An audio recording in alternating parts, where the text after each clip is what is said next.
Hello, everybody. Welcome to another episode of the Thriving Adoptees podcast. Today, I'm delighted to be joined by Dr. Rick Morton from Lifeline.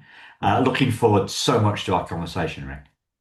Oh, Simon, it's always great to be able to have a conversation with you. It's going to be more fun to do this on. It's not more fun. That's not really true. It's more fun when you and I are just cutting up and Yeah, talking and being friends. Um, but I love your show. I love what you do. I love your heart, and it's always a pleasure to get to join you. yeah. I love your heart too, man. So, listeners, Rick, as well as working with Lifeline, are you a big cheese, a medium-sized cheese? Do you know what a big cheese means? Does this idiom I translate think to the States? it depends on who you talk to. I think Okay, everybody's a big cheese in somebody's eyes, okay, or at least you should be. fine. But I mean, I get to lead a good bit of the things here at Lifeline, Yeah, and have done a few things around in this space, and so I've been privileged to get to meet a lot of people and to get to work with a lot of people over the years. And I just had my birthday last week, and one of the things that it proved once again on Facebook is that I'm wealthy with friends.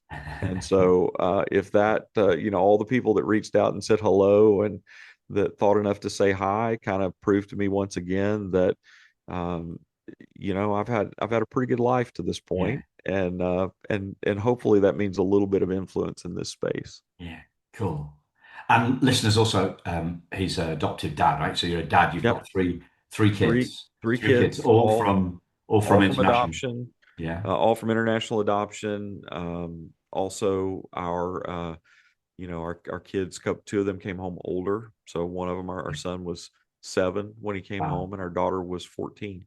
Yeah, so uh, we've lived an interesting story, that's for sure. Yeah. Indeed. So, given that, right? How old are they now? How old are your kids now, So Rick? my daughter is 29. She's the one that came home at 14, and then my sons are actually, trivia fact right now, my sons are both 23. Yeah. My middle son is going to have a birthday in a couple of weeks, but our two boys are 11 months apart, but they're both 23. Yeah. Wow. So, what comes to mind, Rick, when you hear this word thriving? Yeah. I think, first of all, I think it's relative. I think we all have a definition of what thriving is. Well, And it's a good. It's good that that is the case because otherwise we would have run out of subjects for the podcast, right? this would be the shortest series of podcasts in the history of the world. We're If on 500 and I don't know, Rick. that's it. You know, Well, everybody has a personal. It's always relative. It's always personal. So yeah, I think it's that we sort of find ourselves in balance. We find ourselves in a place of um, growing, and there's a sense of um, I think productivity is a part of thriving. It's like that you're growing, you're continuing to gain ground, you're continuing to become. We don't. I was actually talking to someone. It's funny, Simon. It's funny the things that you start to think about the older you get. Um, but the older I get, the less the idea of retirement sounds good. Um, there was a time years ago when I thought, man, it'll be great to not work one day. And it sounds horrible now that I'm, turning the corner on 60. Um, I and I think when we stop moving forward, when we stop achieving, when we stop becoming, um, we we're all we're doing at that point is we're dying, right? Like and and so I think part of thriving is the fact that we're continuing to become what we were created to be. And I come from a Christian perspective. I'm very much um my walk with Christ is very central to, to who I am as a person and how I understand the world. And I believe that we're created in the image of God, and I believe we're created for a purpose, that God has an intention for us. And and that there are things that we've been created to achieve and to pursue and to create, and all of that is part of God's creative intent. And I think we're thriving when we're put into a place where we can do those things. And part of what keeps, quite frankly, kids that have come from hard places from thriving is some of these impediments that have been placed in the way, that distract from um, fulfilling your creative purpose, that distract from achieving what you were created to achieve. And so um, and we're in some way the sum of all of our experiences. I just said that about friends, and realizing, I mean, you realize that a lot of what we are privileged to do in life is we meet people and we walk through experiences, and those things, whether we perceive them to be good or bad, they have a shaping effect on us, and they're part of us becoming. um, but we don't always see it that way. And I think that also is part of the challenge. Yeah. So there's lots to dig into there, man. I'm Absolutely. going to take you back to the start, Yeah. because you talked about balance. You talked about a balance as a Yeah. key part of thriving. So I'm going to ask it in a really left brain logical way. Yeah, sure. I know that you'll unpack it the way that you want to do, but a balance between what and what. What is it that we're balancing? I think I mean, man, there's so many things. Um, but I think part of what part of what trauma and our response to trauma does is it causes us to be out of balance. I mean, so much of our work is working with kids that have come home through adoption, or kids that are in foster care or have been in foster care.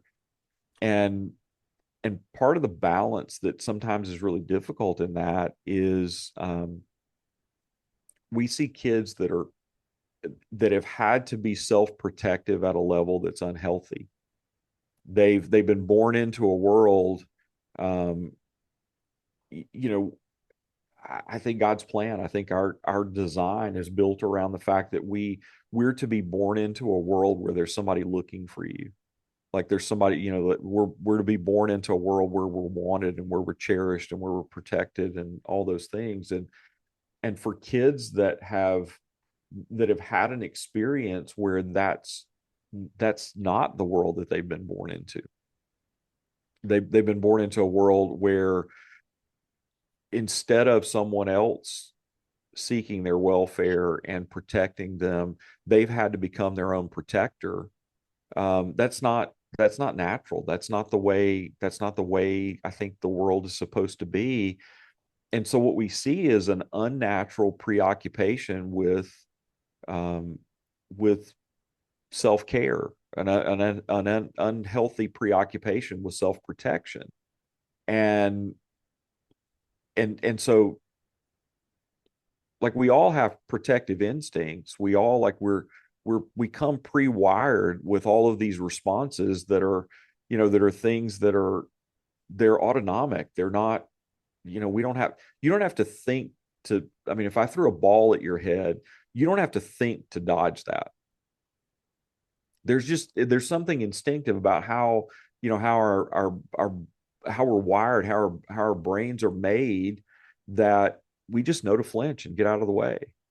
Um, and and and yet, if your whole world is built around protecting yourself, and you can't ever find a place where you can just relax and not have to be on guard, that's a that's being out of balance, right? So you're talking about hypervigilance, really? Is that Yeah, kind of? absolutely. Which is a hallmark of of the things that we see with kids that are struggling with attachment disorder, kids that are that have part of disordered attachment, and what we see in that is that there is a it's caused on some level by the fact that we we have to be hypervigilance is necessary. It's necessary for survival. The problem is when that's your way of living and you can't turn it off, you can't ever find a place where you can relax. That's not good. Like the balance is that we need to be hypervigilant in some moments. We all need the ability to be hypervigilant. We just don't need to live there.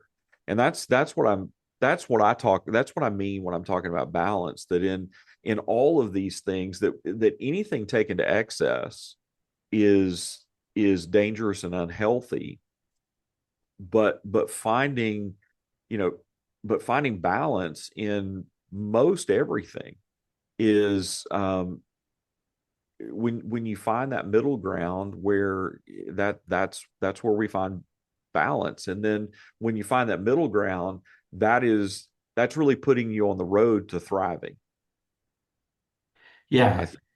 because when you're talking about that, the flinching, right? The Yeah. flinching, the ducking when the ball's coming towards us, or or maybe it's also when a hand is, I'm thinking about neglect and Right. Sure. abuse and stuff, where like when the hand's coming towards us, and it's got some violence behind it. There's malice, Yeah. there's something, that that free is this is trauma response 101, really. Is it the Sure. fight, freeze thing? Yeah. Fight, flight, freeze. Those are responses, again, like that is a healthy thing on some level. If you're out on the road and you're driving in your car, and someone changes lanes in front of you without enough room, you need your autonomic nervous system to kick in. You don't need to go all left brain at that point. No, no. Right? Like, you don't need to go all right brain, honestly, because it's not a time to It's create not a and it's brain. not a No. time to analyze. It's a time to take evasive action. Yeah, And our bodies, instinctively, like we're wired to take that instinctive action and to do those protective things. But when that becomes a way of life, because we're primed for survival all the time, that that's pathological. And so I think finding balance is in all of those sorts of things, finding that happy middle ground between using emotions and using responses and using those things effectively, but not being driven in excess in any of them. And again, I don't say that. I mean, I think it, like I realize I have a particular worldview, that the way I think that plays out, I think is because I think there's a creative intent from a creator. And I think there's a way that things are supposed to be. And we're all drawn to wanting to get to that place of being able to live out our created purpose, our what I think is God's creative intent for us. You may say it differently, you may express it differently, you may pursue it differently, but I think all of us are drawn to that. um and that ultimately is where that's where we thrive, that's where we live well. yeah. So you talked about distraction, distracting Yeah. us from fully achieving. Are you seeing therefore trauma as that distraction? Yeah, I think it can be. I mean, everybody, like on some level, all of us, everybody has trauma. Like it's not, that's the broken condition of this world. I mean, things are not perfect. Things are not idyllic. We all have bad things that happen to us, and that may be, extreme in someone else's life. The differences are, is trauma, is that your normal? And I think for kids that are born into a world where impermanence and where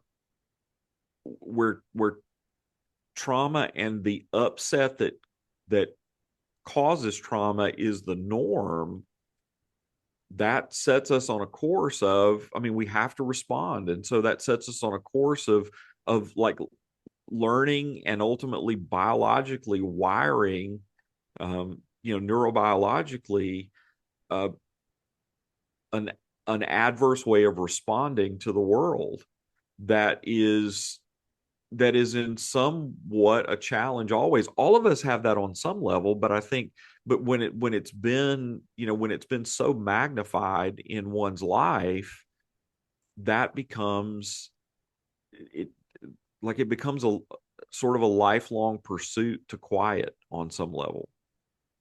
And I think, the most important thing, I mean, some of the advice that we got early on, um, about adoptive parenting is, creating that sense of safety and security for our kids. Even when they didn't know how to live in it, we went overboard trying to create predictability, trying to create, stability, trying to protect. I mean, I remember, and I remember our son. So our first, we adopted, he was 18 months old when he came home.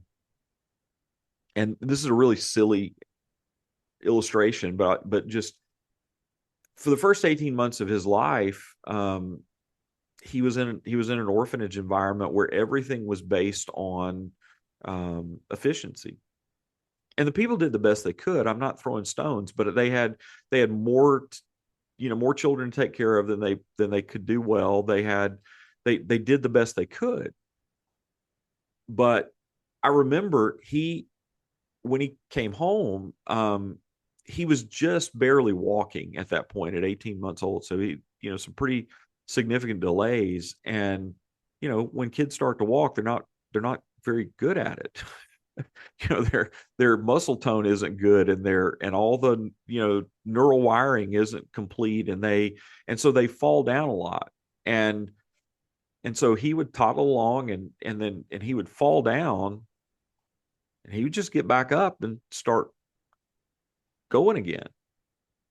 And what we realized, like, it was a little bit disconcerting, to be honest with you, that he would take these really hard hits and just stand up like nothing happened.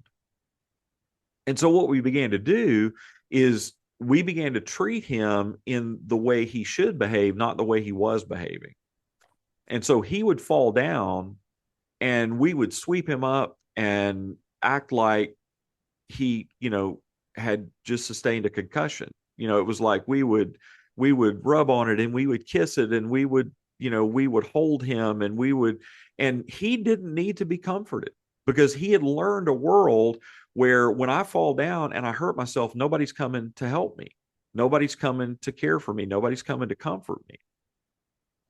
Well, he needed to understand that there is a world where people do love you, and they will comfort you, and they will provide that for you. And so, Simon, the most wonderful thing happened. We started to respond to him by caring for him, and his natural response to that hurt started to come out. He started to feel it. He started to realize that he was in pain when he hit his head. He started, and so when, like, I'm going to cry when I say this, but like, it was a beautiful thing to watch. So he had learned not to respond to his pain. He'd learned not to acknowledge his pain. and he'd learned to live that way. We started to respond to his pain, knowing it was there, whether he acknowledged it or not. Ultimately, he began to respond to it. He got a knot on the head and he started to cry. And he got to the point that he would cry and carry on like normal. And that was healthy because what he needed in order to be able to grow up into someone who could trust the world around him enough to be stable and to thrive was he needed to know that there were people in the world that he could be secure with and that were going to look out for his welfare. And that's the like that was a big deal. And so doing something as silly as pretending he was hurt, even though he didn't act like he was hurt. It wasn't pretending. The hurt was really there. We all know it. But it like it literally rewired him neurobiologically, and it helped and remediated for something that his early experiences didn't provide for him, and that was absent in his life, but it set a course for him to live better in that, and it changed things for him. And I think that's what the goal is when we're, and really it doesn't matter. It doesn't matter if your child's trauma was because of circumstances that resulted in their adoption, or if it's that your child had childhood cancer and went through you know traumatic experiences through that. It, like, whatever it is, we meet people where they are in their circumstances. And but I think as an adoptive parent, just what and what you're hopefully what you're trained and conditioned to do is to know that, like, you have, as much as our children are hyper vigilant in learning to fend for themselves, and we need to be hyper vigilant in remediating for that and living differently with them, um, so that we put them in a place where they can thrive. Because I think at the end of the day, you know, why do we do this? Well, we do it because we want them to thrive.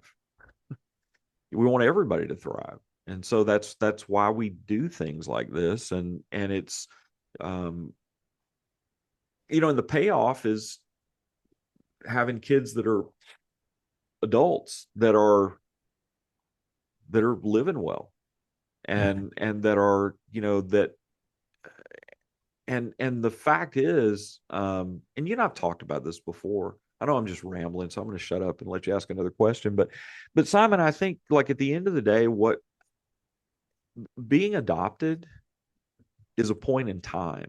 I know it's a part of your story, and I know it shapes, because all of us are just a collection of our experiences, but it's not an identity statement. It's a point in time. You probably, more than most adoptees, are identified with your adoption because you've been so transparent about your story, and because you're doing this podcast, and because you have people that are like, that's something they identify you with because of the way that you've created this platform for yourself. But the truth is that most adoptees don't go in and introduce themselves as adoptees, and they shouldn't, because it's a point in time. It's certainly part of your life and it's defining, but it's not everything. you know when I think about you, I don't think about you as an adoptee. That's not the category that I think about. My friend Simon, and I think about your wit, and I think about how fun you are, and all these things that I've started to come to know about you. That's what I think about. This is a thing, but it is not the thing. Yeah. Well, I never used the word adoptee until like 4.5 years ago. So, Yeah, yeah. yeah, Um, I think that there's the challenge for the challenge is the bigger challenge than identifying as an adoptee I think, is identifying with the trauma. Yeah. I think that's a because we're if we're identified with it, we're wed to it. We would Yeah. say up in Yorkshire, we're wed to it. We're it the trauma defines us. It is who we are. It is in our bones. It is there's no escape from it, and that's why I take every opportunity that I can to say we are not our trauma. No, and and nobody thinks that about any other trauma. Not really. I mean, you have somebody who's a cancer survivor, and they may wear that as a badge of honor, and that may be something that's it's a part of their story, and it's a part of their identity. And for some people, that becomes like that does become kind of everything in the way that they introduce themselves and how they explain themselves. But I don't know that that's healthy either. Yeah. Like it, we're we're not we're not our we're the product of our circumstances, but we're not our circumstances. Um, frankly, it's I told you before we jumped on, my 34th anniversary was yesterday. My wife and I've been married for 34 years, which doesn't seem possible. Um, until we start looking back over the story. And I put something up on Facebook yesterday, and it just, I mean, we've had some amazing experiences, but we had a house that was destroyed by a tornado. We lived through Katrina, the largest natural disaster that America's ever seen. We lost our house. We lost everything we owned in that hurricane. For my son, who was our first adopted, he lived through all that experience with us. And so part of like looking back over, like we've lived through some traumas together, and that's also been really helpful, honestly, because we none of us are defined by that. I don't introduce myself to people and say, hey, I'm a Katrina survivor. Now, it may come up in the conversation, and it's certainly a defining part of who we are, and like it's always kind of present there and it bubbles to the surface in the oddest places and things, but it's not all defining. Yeah. And I think that's for an adoptee, yes, it's central. It happens because it happens early. Like that's the thing. If all the stuff, if all the macro and micro traumas that came as a part of your story as an adoptee, if they came when you were 25 years old, like it'd be completely different because you're ostensibly fully baked by the time you're 25, like all the things, but when they happen in those formative years, and in our development, like it has a bigger consequence, but it's not defining. Yeah. It just is. I want to take you back to your son and him. Yeah. Numbing out. Numb was the word Yeah. that keep Right. on Right. that Yeah. kept on coming to me. As he was falling over, and it's really interesting that you share that story because whenever I go anywhere near that, right, kids falling over, um, I think of I think of something that I saw a few years ago where kid the kid fell over in I think it was either the swimming pool in a shopping center, shopping mall, and the kid fell over and was okay, right? It Yeah. wasn't one of the Yeah. it wasn't a concussion thing Yeah. like Yeah. you were concerned about with your boy. Um, Kid got up okay, but then the kid saw the expression on his mum's face, Yeah. concern, and he learnt a Right. fear of falling over. Right. So that's where that's the story that comes to my mind when I think Yeah. about kids falling over, which is the kind of the opposite side of what you Right. do. Yeah, Which is again, like we're the product of our experiences in many ways. And so and we learn good things and sometimes we learn bad things from the people that are around us. But I think the difference from a child who has the impermanence that has necessitated an adoption, when they're like, when that circumstance has happened, like, children shouldn't grow up in an environment where they're unprotected. They shouldn't grow up in an environment where they don't have someone looking out for their welfare, but also someone who just desperately loves them and is dedicated to, protecting them and providing safety for them. And we're created to be nurtured in that kind of environment, because that builds in us the proper ability to balance risk and to navigate relationships and all these things that are important for us to be able to do. And when those things haven't happened well, it changes our response to the world, and it fundamentally alters us at a level that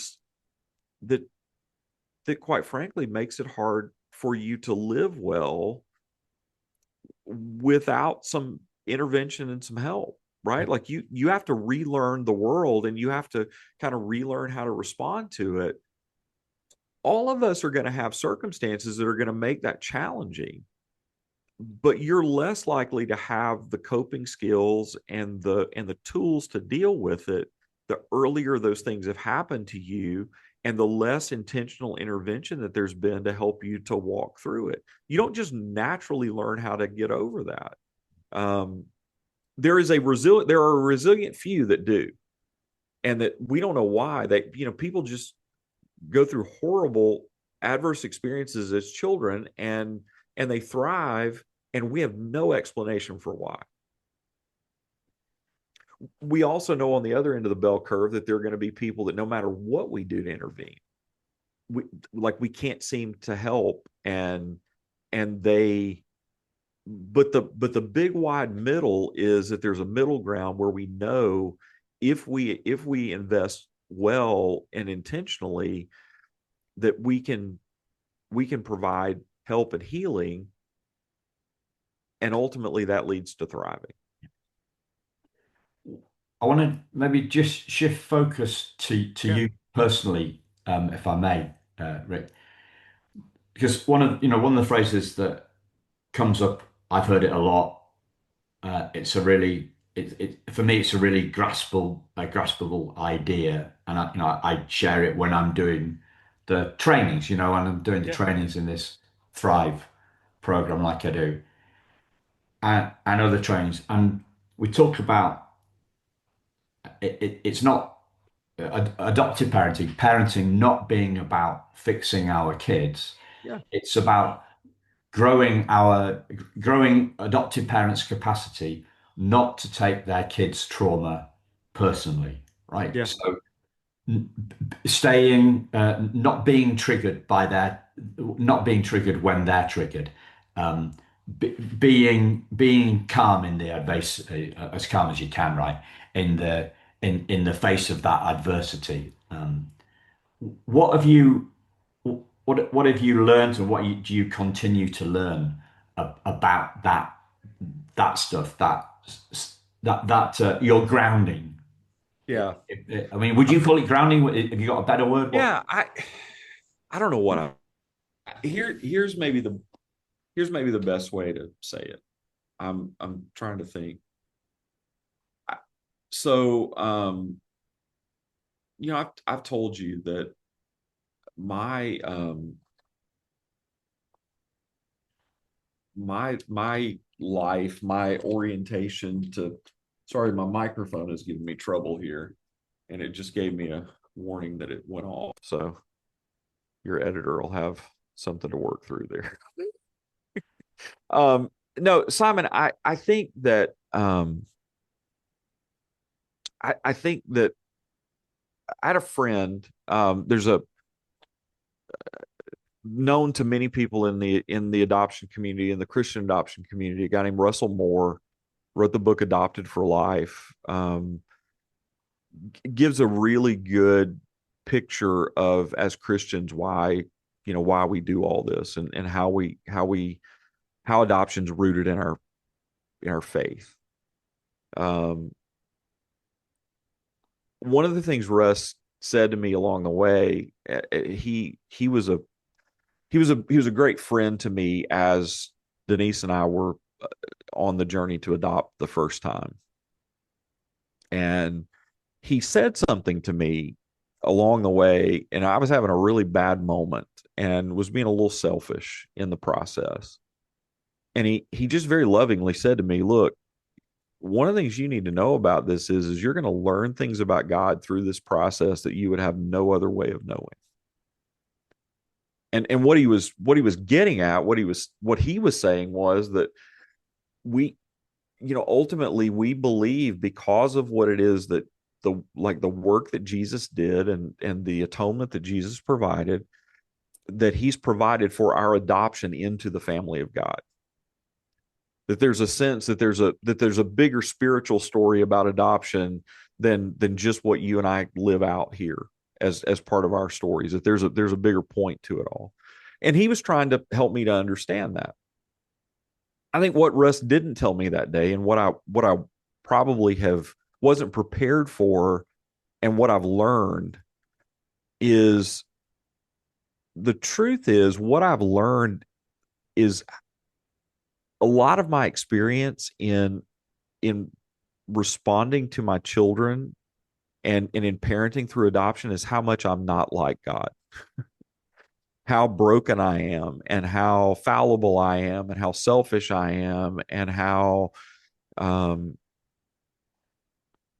yeah, like I and so theologically, like I look into this reality where I see God presented as like the perfect adoptive parent who who provides for our adoption into his family, and then loves us perfectly and loves us well, and you know provides for us. But man, I'm not that.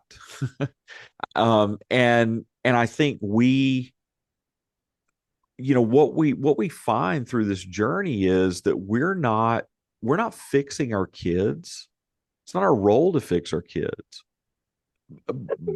But through how we respond to our kids, we all find ourselves in, if you're at all self-examining, if you're at all self-aware, what you find is that you find stuff about yourself that you don't like. You find things about yourself that are not healthy, that are broken in those responses. And so therefore, like, you should deal with that. And so it's funny. Now I'm going to take you down a road, and this is probably going to be offensive to some folks in the, particularly folks that are in the adoption community. I don't mean to trigger anyone, but I just thought this was an interesting anecdote. So our family is just crazy. Like we're not right. And so we do crazy things. So one of our dogs died at the beginning of this year. He was very precious to all of us. He was like member of the family. And so we decided we were going to get another dog. And we started looking. We ended up adopting a dog from the Humane Society. And I'm not at all trying to equate the adoption of a human being with the adoption of an animal, but there is something instructive about this when you think about it. So we found this guy.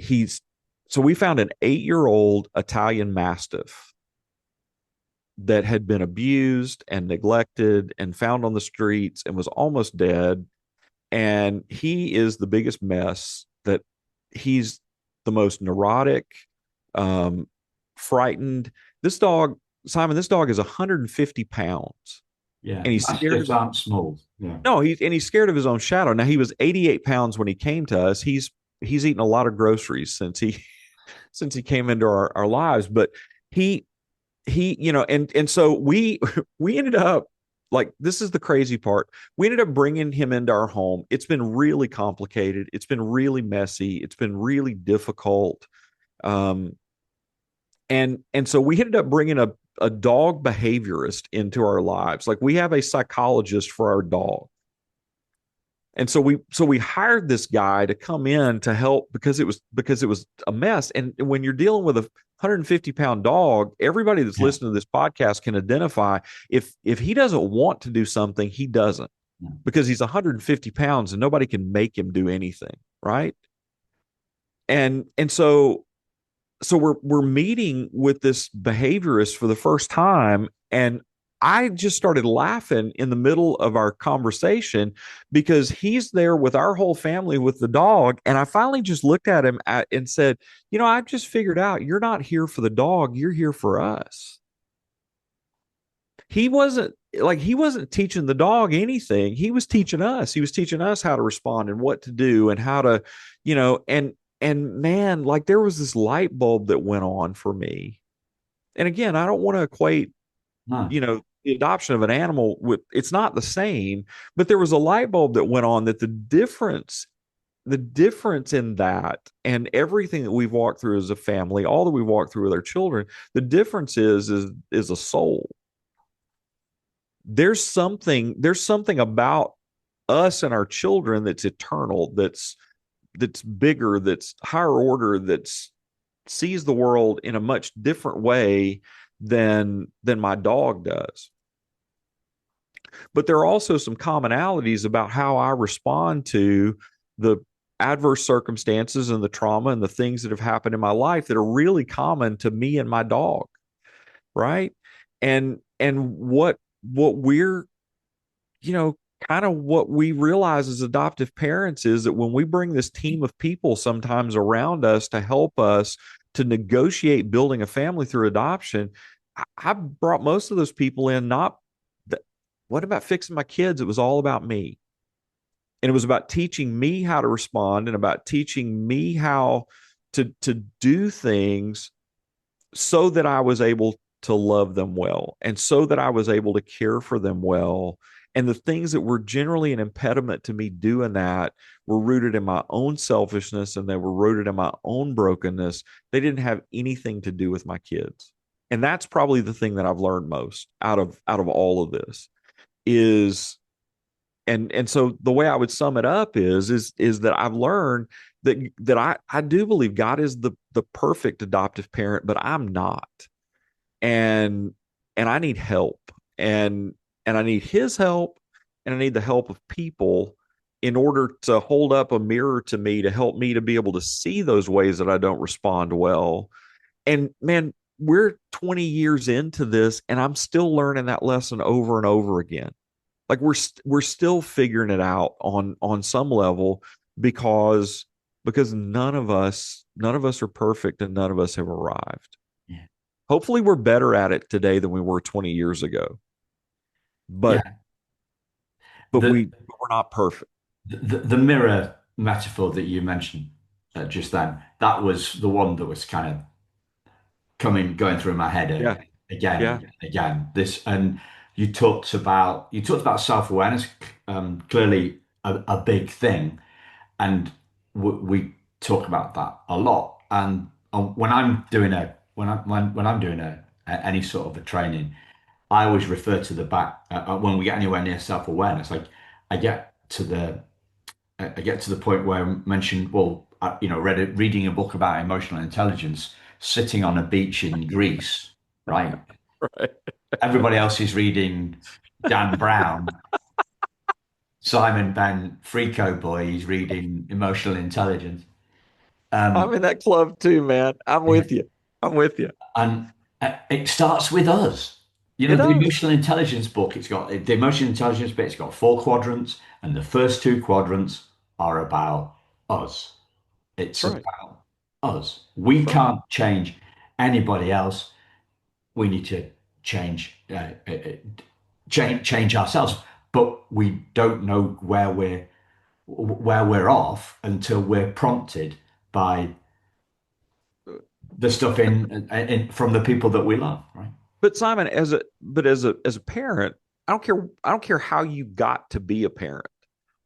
As a parent, your job is to set the circumstances and to set the conditions so that your children in a healthy way can experience what they need to experience, live through what they need to live through. They can learn what they need to learn so that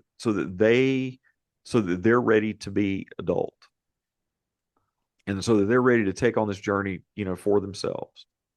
Um, and so my job is not to, like, form my kids into something as much as it is that I'm supposed to lead them towards something.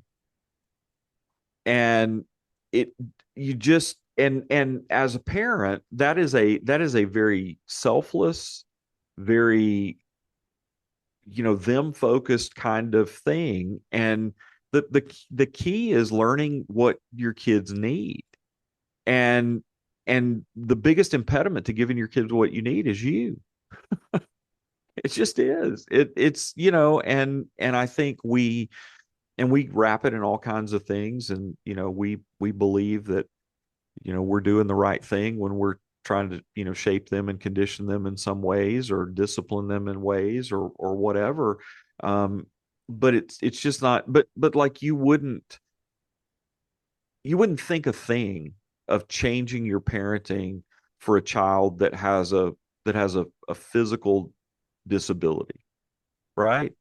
Like, that would be something that you would be crazy if your child had,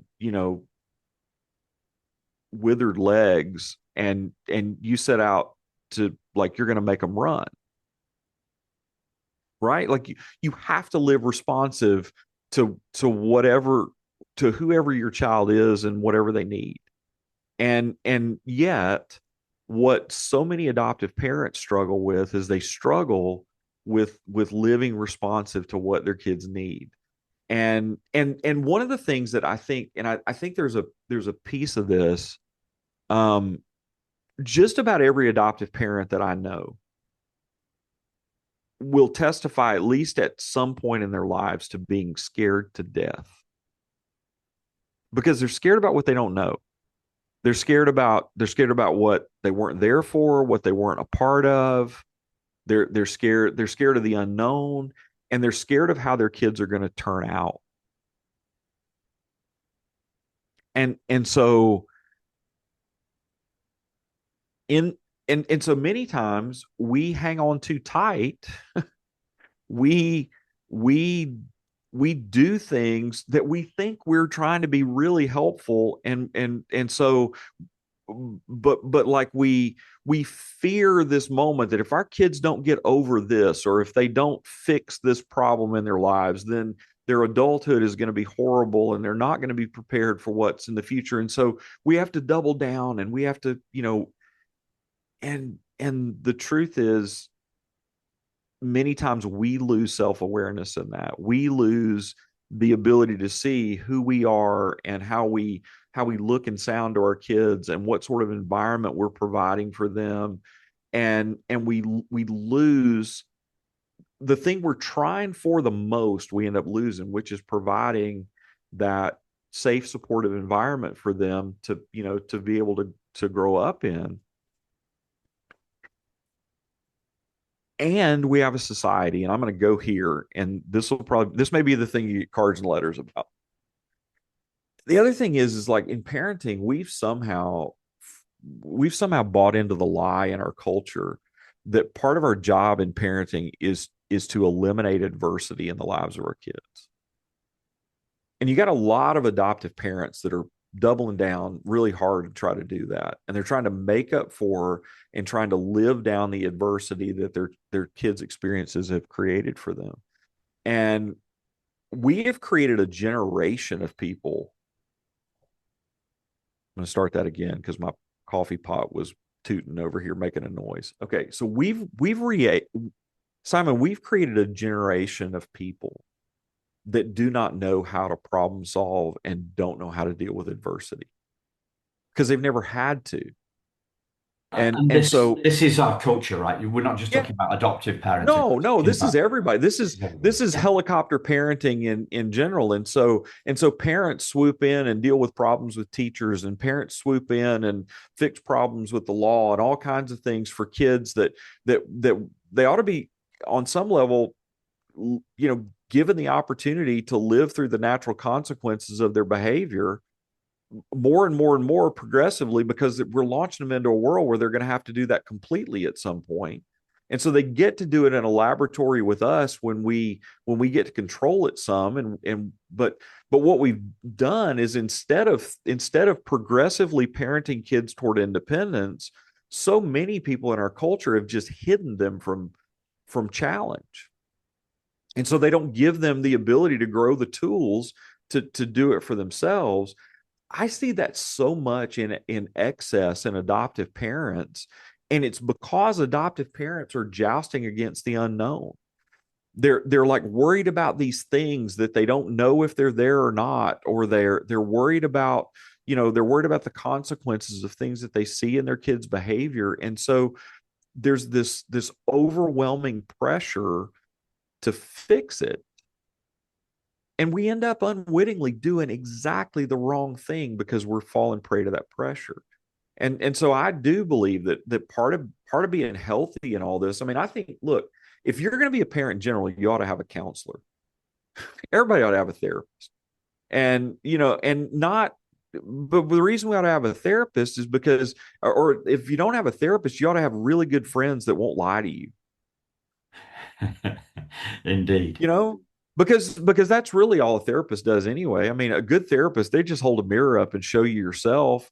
And if you've got really good friends that won't lie to you, they'll do that too. But we all need somebody to hold some accountability in our lives, and just kind of show us who we really are, because we aren't always who we think we are. And and that's really important when the stakes are as high, because of the start that your kids have gotten off to, Yeah. regardless of what's caused that, whether that's, Yeah. but if there's extra complexity, and your story's more difficult, it's just Yeah. part of the way it is. Indeed. So we're coming up on time here, Rick. So I'd love to ask you, is there anything that you'd like to share that I've not given you a chance to?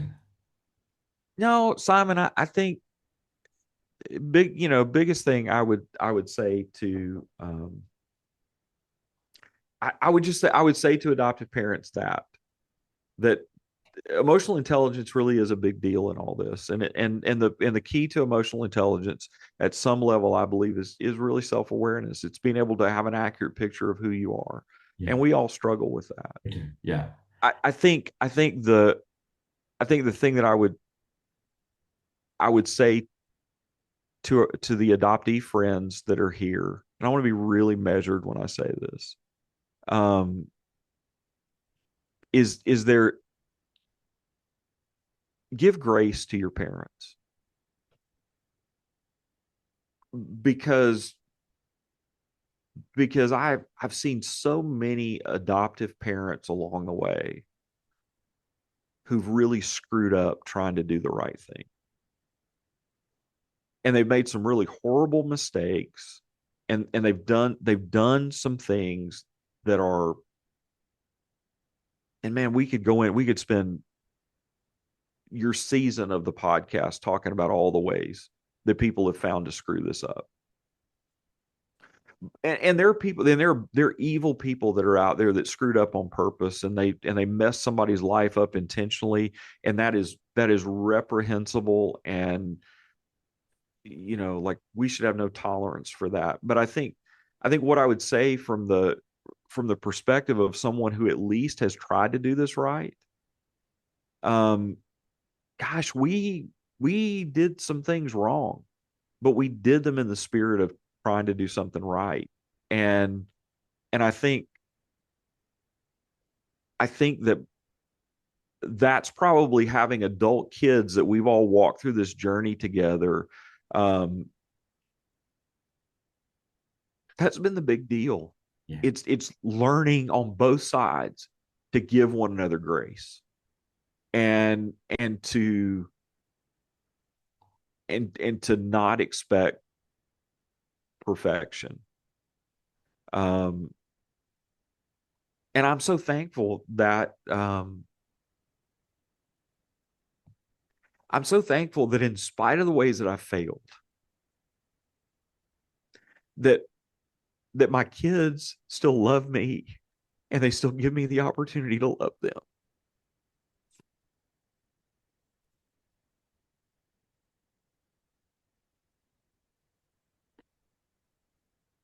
Thanks so much, Rick. Yeah. Gosh, I didn't mean to cry. This is like I feel like a big, feel like a big wimp here. But like it's yeah, man. Yeah, it's this is hard. Yeah. But uh but I'm thankful that we get to do hard things. Thanks, listeners. We'll speak to you again very soon.